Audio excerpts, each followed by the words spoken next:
Penerbangan, tetapi ada banyak sukacita yang saya dapatkan, saudara-saudara, terutama setelah melihat ladang pelayanan. Saya dan saudara-saudara tidak pernah menyangka betapa luar biasanya dampak kehidupan yang kita berikan kepada Tuhan dan dampaknya dirasakan oleh banyak orang.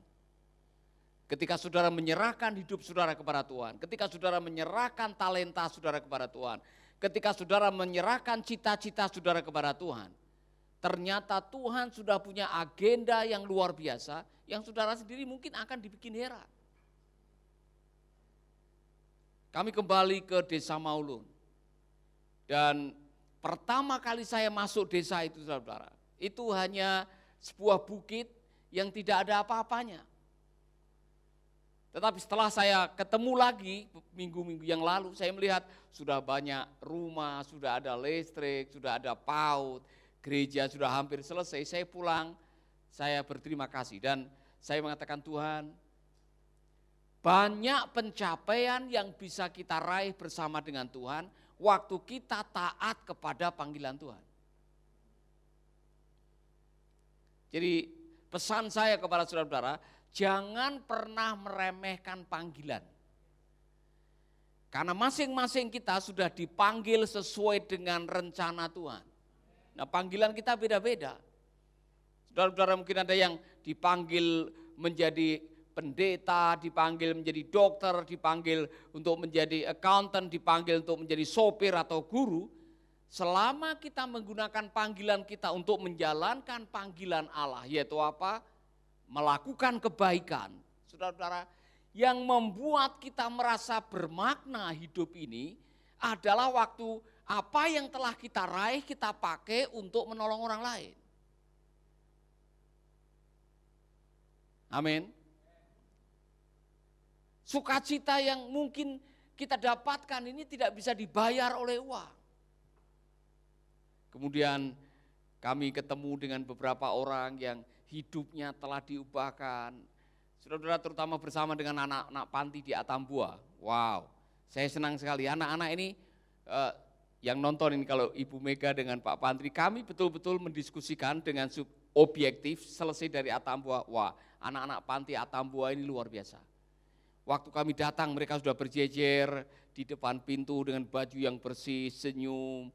Mereka menyalami kita, ya kan, duduk sama-sama, ngobrol, makan sama-sama. Mereka ada sukacita. Kemudian saya cek kamar-kamarnya bersih, rapi, luar biasa. Maka saya tidak heran kalau ada orang punya kesan, Panti Mercy ini so kaya luar biasa, saudara-saudara. Kemudian kami lihat radionya, dan saudara-saudara, saya diberkati sekali. Meskipun sebagian sengnya sudah mulai ada yang ditambal-tambal, tapi Pak Pantri mengatakan, wah, kami berterima kasih, Tuhan pelihara kami. Walaupun kadang-kadang mandi di sungai karena kalau musim kemarau sumurnya kering, tetapi anak-anak begitu behave, orang istilahnya behave. Mereka punya sopan santun yang baik, semangat, senyum, tidak takut dengan orang. Sementara kami sedang ngomong, dari beberapa ada 2 tentara yang datang. Katanya Pak Dandim mau datang untuk memberikan sumbangan. Saudara-saudara, jadi apa yang kita lakukan dengan sungguh-sungguh hati, ini salah satu rahasia yang saya membagikan kepada saudara-saudara, kalau melakukan apa-apa lakukan dengan hati. Karena di ujung kehidupan kita, bagaimana Tuhan menilai kesetiaan dan pelayanan kita, bumbunya adalah hati dan kasih. Kalau apa yang kita lakukan dengan kasih, dengar baik-baik, maka kita akan melihat dampak dari apa yang kita lakukan ini akan maksimal sekali. Amin. Jadi lakukan apa saja yang engkau lakukan untuk Tuhan, lakukan dengan kasih sebagai sebuah ibadah. Saya tahu ketika pemimpin panti, pemimpin radio melakukan bagiannya dengan kasih, seolah-olah untuk Tuhan, dampaknya itu yang menggandakan Tuhan. Amin. Haleluya. Jadi itu salah satu kesan yang saya dapatkan, pembelajaran yang luar biasa, sehingga saya bisa mengatakan ini kepada saudara-saudara juga, seperti yang saya katakan beberapa hari yang lalu, ukuran keberhasilan pelayanan bukan diukur dari berapa besarnya persembahan kasih, tapi berapa besar kasih yang engkau persembahkan waktu engkau melakukan pelayanan. Mungkin jemaatmu hanya 5, 6, 7, 8, tapi waktu engkau melayani dengan sepenuh hati, engkau sedang memberikan yang terbaik bagi Tuhan. Amin. Haleluya. Jadi sekali lagi terima kasih untuk pemimpin panti yang ada di Atambua, di Soe, di Waikabuba, dan semua panti.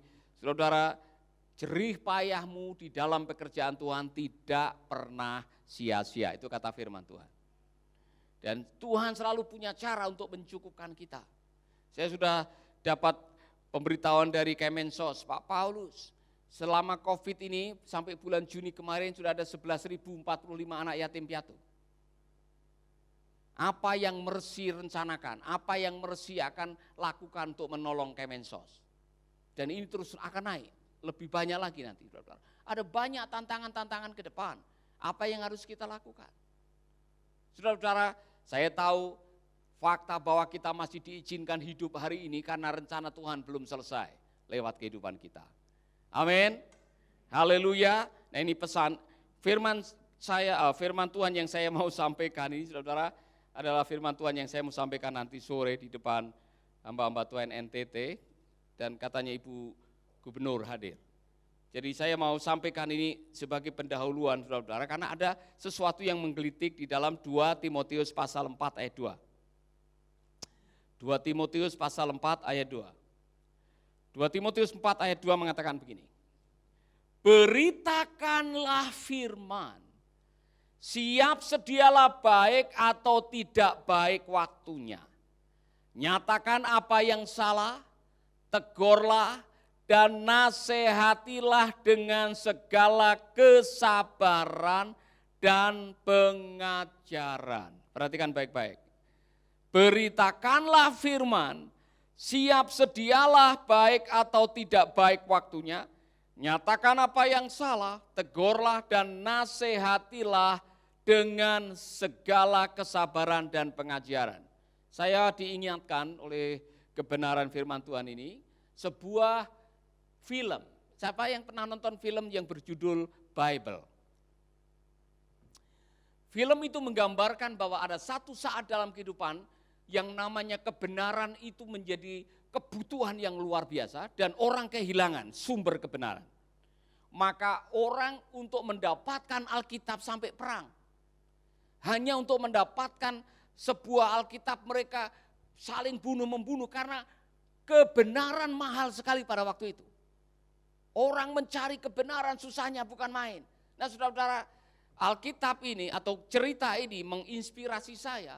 Ada suatu saat di mana kebenaran menjadi komoditi yang paling langka. Oleh karena orang tidak lagi memperhatikan apa yang namanya kebenaran. Padahal dalam hidup ini kita tidak bisa dipisahkan dengan kebenaran. Nah, Rasul Paulus sekarang mengajarkan kepada kita sebagai orang-orang percaya, dengar baik-baik, ada satu waktu di mana dimanapun saudara berada, dalam situasi apapun juga, dalam keadaan baik atau tidak baik, beritakanlah firman. Nah, saya mau bicara kepada saudara-saudara, ada 3 hal yang penting dan yang saya yakin kita harus memiliki dalam hidup ini. Yang nomor 1, our calling, panggilan kita adalah memberitakan firman. Preach the word. Proclaim the words. Proclaim the words. Kata yang dipakai Keruso. Proclaim. Kita baru merayakan proklamasi. Proklamasi. Jadi itu pengumuman. Kita heroik. Kemana-mana kita mengatakan, Yesus adalah Tuhan. Dia adalah juru selamat kita. Beritakanlah firman. Bukan beritakanlah dirimu sendiri. Preach the words, not preach about yourself. Saudara-saudara yang melayani firman Tuhan dengan baik-baik, ada 3 macam pengkhotbah. Saudara mungkin pernah mendengar. Self-center, message center, audience center. Pengkhotbah itu bisa diklasifikasikan menjadi 3 golongan. 1, orang yang self-center. Kalau khotbah yang dibesar-besarkan adalah namanya, reputasinya, pencapaiannya, ujung-ujungnya, wow, pengkhotbahnya luar biasa. Dia sudah ketemu Tuhan Yesus 6 kali. Bahkan sebulan sekali dia naik ke surga. Wow, pernah ketemu Lucifer lagi. Hebat, ya luar biasa. Iya kan? Nah saudara-saudara, dengar baik-baik. Setelah hebat seperti itu, apa yang terjadi di dalam diri jemaat? Setelah mendengar khotbah saudara, apa yang ada di benak jemaat saudara? Self-center, waspadai saudara. Saya dan saudara kita bisa tergelincir di situ. Waktu kita menyampaikan firman Tuhan, kita sedang memuliakan diri sendiri, bukan sedang memuliakan Tuhan lewat firman-Nya. Semua kita bisa terjebak di situ. Amin. Yang kedua, saudara-saudara, ada pengkhotbah yang sifatnya message center. Message center. Apa itu? Message center adalah pengkhotbah yang berpusat pada bagaimana dia menggali firman. Wah, dia asik dengan menurut sejarah kata keruso ini pada zaman itu, wah luar biasa. Saya meneliti 60 kamus. Saya menemukan menurut Aristoteles, semua diuji. Hanya untuk membahas satu, dia asik dengan penggalian eksegesisnya, dia lupa jemaat sedang menanti. Terus buat saya apa? Artinya buat saya apa? Ya. Tidak ada salahnya saudara belajar bahasa Yunani, bahasa Ibrani, luar biasa. Yang sudah mau S2 ini, saudara akan belajar 9 SKS bahasa Yunani, 9 KS bahasa Ibrani, bagus saudara. Ya.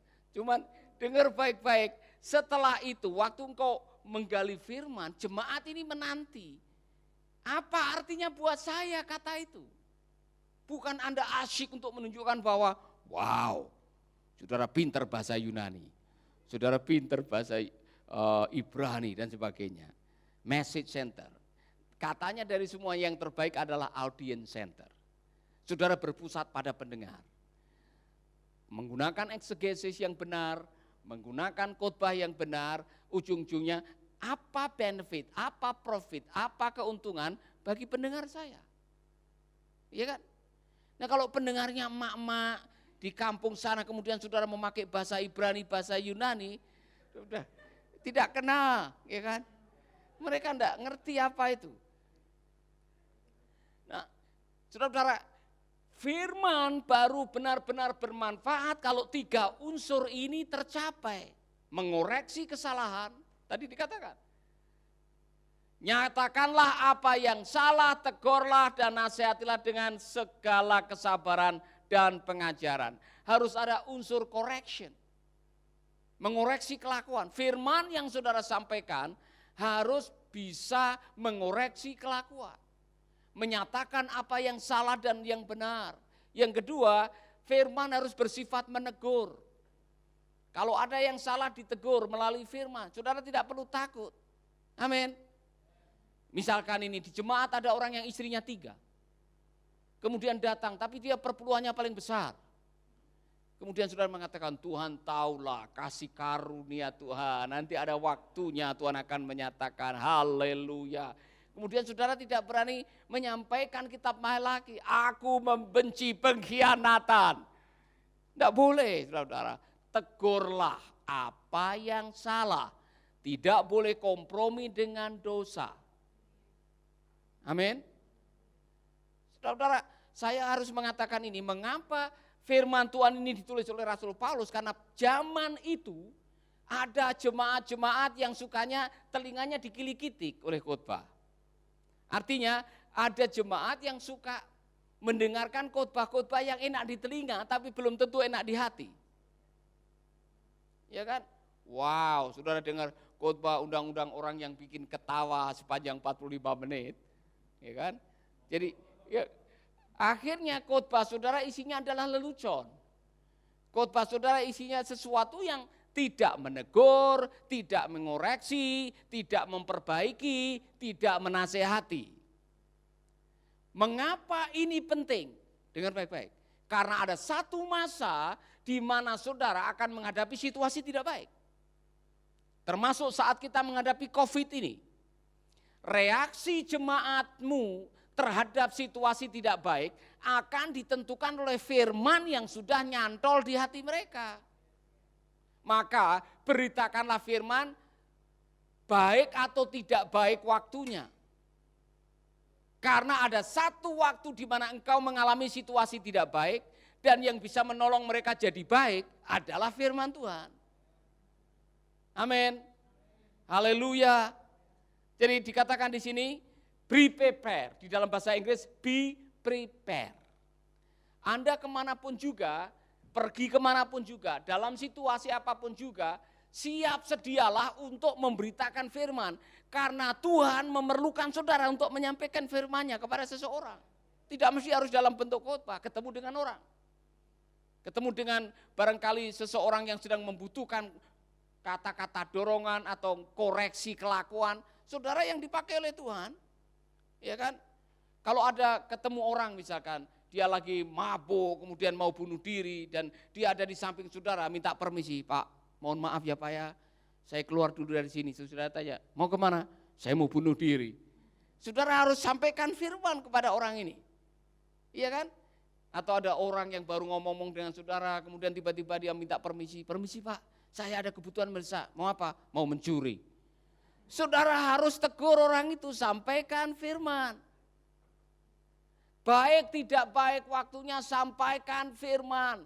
Kemanapun saudara pergi, sampaikan firman. Amin. Saya jadi ingat di pesawat Merpati dulu, almarhum Merpati Airline, sudah almarhum, sudah tidak ada sekarang. Jadi terbang dari Sorong menuju Bali, transit Makassar. Saya pernah cerita dengan saudara-saudara. Jadi 15 menit sebelum pesawat diberangkatkan, ada seorang ibu yang duduk persis di depan saya. Wow, ceria sekali, telepon suaminya, telepon anaknya, ya kan, ngobrol, kemudian janji nanti mama pulang, beli oleh-oleh dari Jakarta, dia mau rapat di Jakarta. Naiklah pesawat, pintu ditutup, sabuk pengaman sudah dipasang, pesawat tinggal landas. 15 menit kemudian ada goncangan yang kuat sekali, ya kan. Semua ada yang bilang darah Yesus, ada yang bilang oh ya Tuhan, oh ya Tuhan, oh ya Tuhan tolong, karena goncangan. Tapi di sebelah kanan saya ada ibu yang tersengal-sengal nafasnya. Ya. Saya mau berdoa kan tidak bisa. Saya harus mengencangkan sabuk pengaman sampai pesawat tenang, baru saya lepas, saya mau berdoa, sudah meninggal dunia. Mungkin pramugari mengamati apa yang saya mau lakukan. Tiba-tiba pramugari datang dengan membawa toa dan mengatakan, Bapak seorang pendeta? Saya bilang, iya. Tolong pimpin doa menyerahkan mayat roh atau jenazahnya Ibu Maria, upacara dalam doa, penyerahan. Saudara-saudara, saya ambil 5 menit sebelum berdoa, pakai itu pengeras suaranya, megafon. Saya khotbah ya 5 menit di dalam pesawat, ya. Bukan toa Bu, megafon. Ibu tahu aja. Ini udah 56. Kadang-kadang bingung. Awas.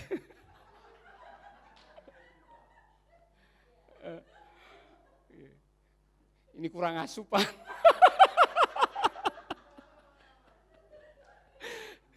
Aduh. Saya mau ngomong apa tadi? Ya.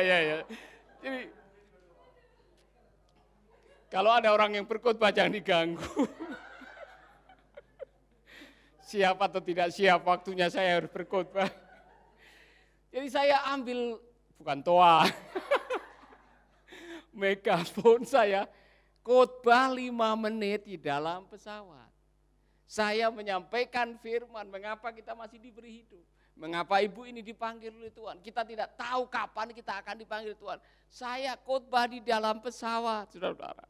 Baik atau tidak baik waktunya, sampaikan firman. Pada waktu saya harus kemoterapi di Glen Eagle, saya pernah diundang oleh Dr. Kamen Wong untuk pelayanan pada semua pasiennya. Karena dia tahu bahwa saya mengalami kesembuhan dengan cara yang ajaib. Ada satu waktu Dr. Kamen Wong mengatakan, Pak Paulus, bisa enggak datang hari Sabtu siang, kami makan siang bersama dengan semua pasien, saya kumpulin semua. Nanti Bapak doakan mereka. Sebelum berdoa, saudara, ini lintas keyakinan. Di lantai 5, ruang 11, saya masih ingat. Ada banyak orang yang lagi kemoterapi. Saya diminta untuk menyampaikan kebenaran firman. Saya khotbah, saudara, dan saya menyampaikan firman, saya berdoa buat mereka. Baik atau tidak baik waktunya. Bahkan dalam keadaan kami sedang kena kanker, saya masih bisa mendoakan orang. Saya masih bisa menolong orang-orang dengan mengeluarkan kata-kata kebenaran firman. Jadi saya mau mengatakan kepada semua saudara-saudara, baca firman, imani firman itu, hidupi firman itu, ada satu saat di mana orang lain memerlukan firman yang telah menyembuhkan saudara. Firman yang telah menolong saudara. Firman yang telah menghidupi saudara-saudara. Saya senang sekali saudara-saudara ketika secara tidak sengaja ada orang-orang mengatakan, puji Tuhan Pak, saya mendengarkan kata bijak Bapak dan saya betul-betul dijamah oleh Tuhan. Saya lupa Pak Adi, ada seorang ibu yang mau bunuh diri, yang kalau tidak salah di Sorong juga, di radio Sorong dulu, yang dia lagi bunuh diri oleh karena ada masalah dengan pernikahannya. Ibu ini waktu mau bunuh diri mendengar kata bijak. Kemudian dia jatuhkan itu baygon yang ada di gelasnya dan dia lari ke studio, ke radio untuk didoakan. Saya masih ingat pada waktu saya ada di radio Alor, waktu itu masih sifatnya sementara, kita sewa rumah, ada seorang pemabuk yang datang.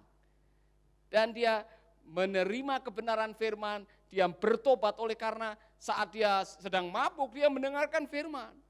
Maka baik atau tidak baik waktunya, saudara-saudara, beritakanlah firman. Karena firman sifatnya kekal, dengar. Karena kebenaran itu sifatnya kekal, dibutuhkan oleh siapa saja dalam keadaan apa saja, maka firman itu juga harus diberitakan dalam situasi apa saja. Jadi kondisi di luar sana tidak mendikte panggilan kita. Apakah kita lanjut atau tidak. Apakah kita memperkatakan firman atau tidak. Firman Tuhan mengatakan be prepare. Be prepare. Dalam situasi yang baik maupun situasi yang tidak baik, dua-duanya perlu firman. Saat Anda sedang baik-baik saja, Anda perlu firman. Saat Anda sedang mengalami situasi yang buruk, Anda perlu firman. Manusia memerlukan firman kapan saja, di mana saja, dalam situasi apa saja. Maka beritakanlah firman. Amin. Haleluya. Pernahkah saudara dalam situasi tertentu cukup mengucapkan satu ayat? Dan ayat itu menyelamatkan nyawa seseorang. Ayat itu menyelamatkan pernikahan seseorang. Ayat itu menyelamatkan hidup seseorang. Firman itu berkuasa. Firman itu punya daya cipta. Firman itu bisa memerdekakan. Karena benar, di dalam kebenaran ada kebebasan.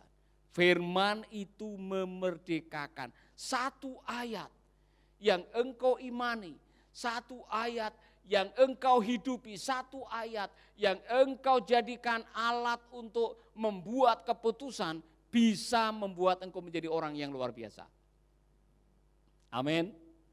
Pada mulanya adalah firman. Maka berbahagialah orang yang kesukaannya merenungkan firman siang dan malam.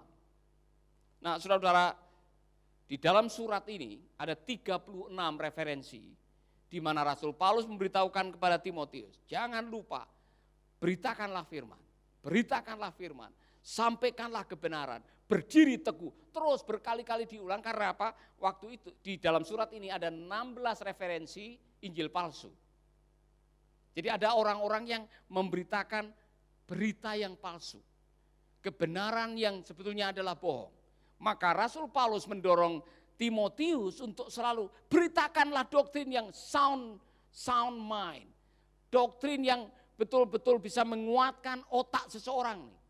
Ya kan? Jadi pada zaman itu sudah ada pemberita-pemberita Injil yang palsu dengan ajaran-ajaran yang menyesatkan, sudah ada. Maka Rasul Paulus mengatakan, supaya jemaatmu tidak ditarik ke sana kemari dengan pengajaran-pengajaran yang palsu.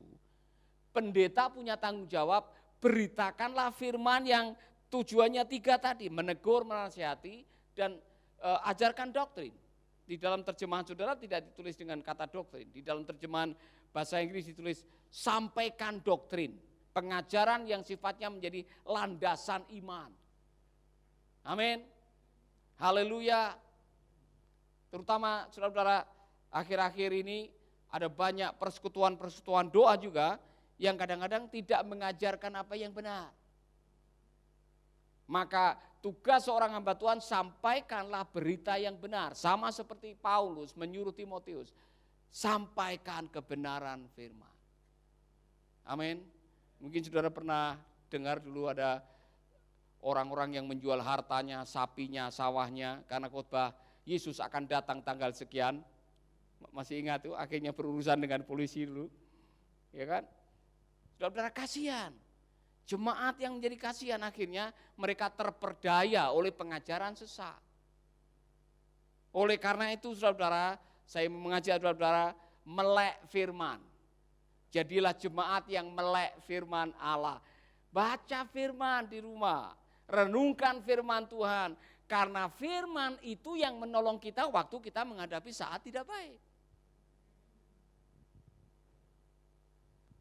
Ibu kok angkat tangan mau bertanya? Oh enggak, oh saya pikir.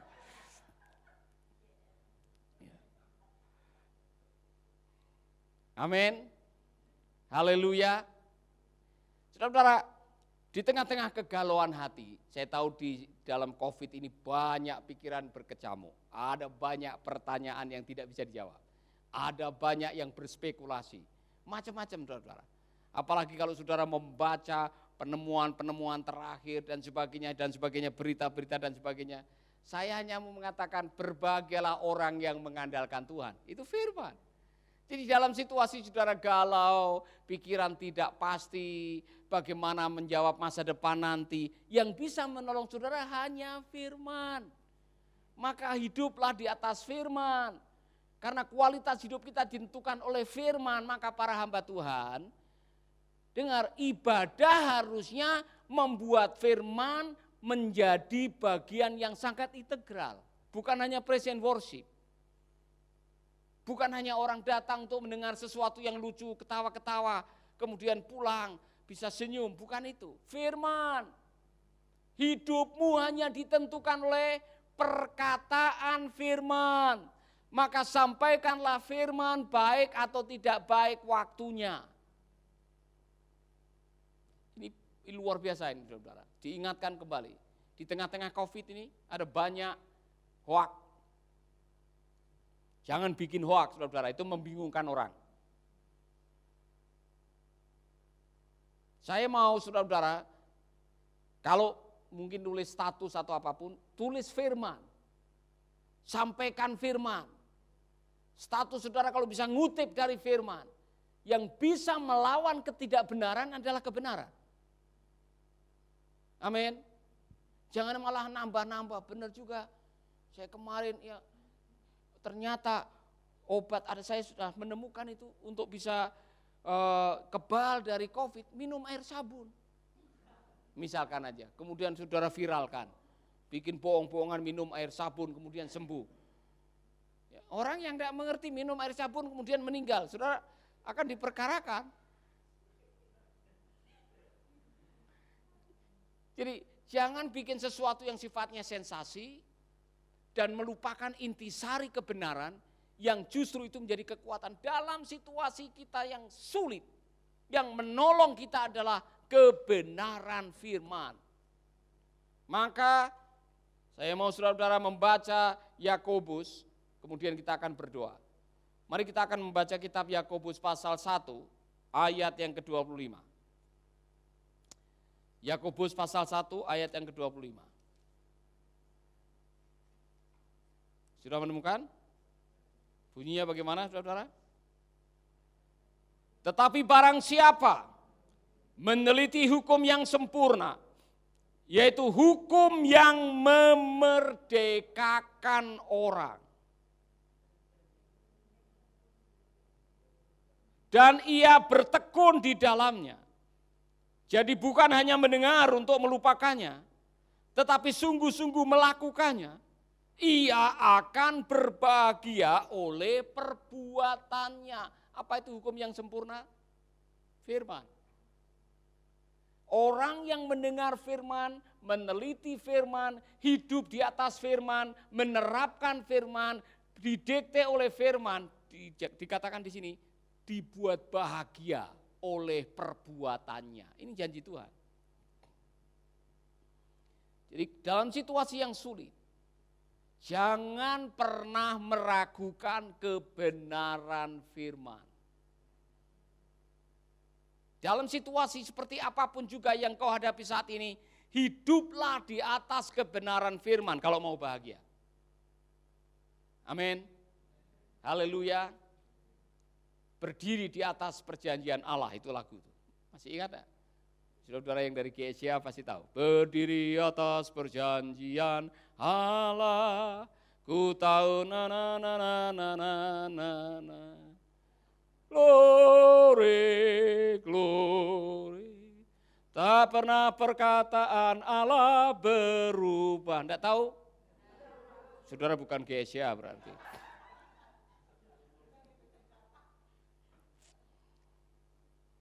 Amin. Berdiri di atas kebenaran firman. Kepada para pemberita firman, jangan lupa kalau menyampaikan firman Tuhan, sampaikanlah firman Tuhan. Jangan yang lain-lain. Kalau ada bumbunya silahkan, tapi sifatnya itu bumbu. Jangan sampai bumbu melebihi intisarinya. Amin. Hidup di atas kebenaran firman. Karena firman itu akan membuat Anda bahagia. Mari kita berdiri bersama-sama. Saya pernah mendengar ada hamba Tuhan namanya Paulus Wiratno menulis sebuah lagu. Dan lagu itu kata-katanya seperti ini akhirnya. Aku tahu sekarang dia turut bekerja. Saudara pernah dengar lagu itu? Luar biasa, ya kan? Luar biasa lagu itu ya. Saya aja yang mendengar lagu itu luar biasa lagu itu. Dulu. Ya, coba saudara kita akan belajar lagu ini ya. Luar biasa ini. Mari Ibu Lydia. Siapa lagi yang penyanyi-penyanyi yang biasa? Ya, Pak Roni tahu lagu ini. Dulu aku tak mengerti mengapa semua terjadi.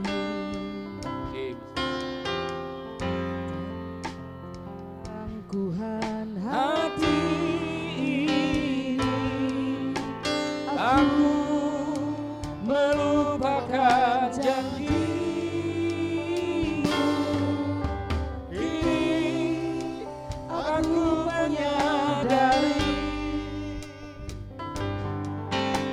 Allahku sungguh peduli, tak satu pun yang telah ku lewati tanpa seizin Ilahi. Saudara-saudara, saya tahu kalau nadanya tinggi begini, selesai nyanyi kita semua akan terkapar karena terlalu. Dulu aku tak mengerti. Amin. mengapa semua terjadi? Karena keangkuhan hati, aku melupakan janji. Kini aku menyadari. Amin, amin, amin. Aku sungguh peduli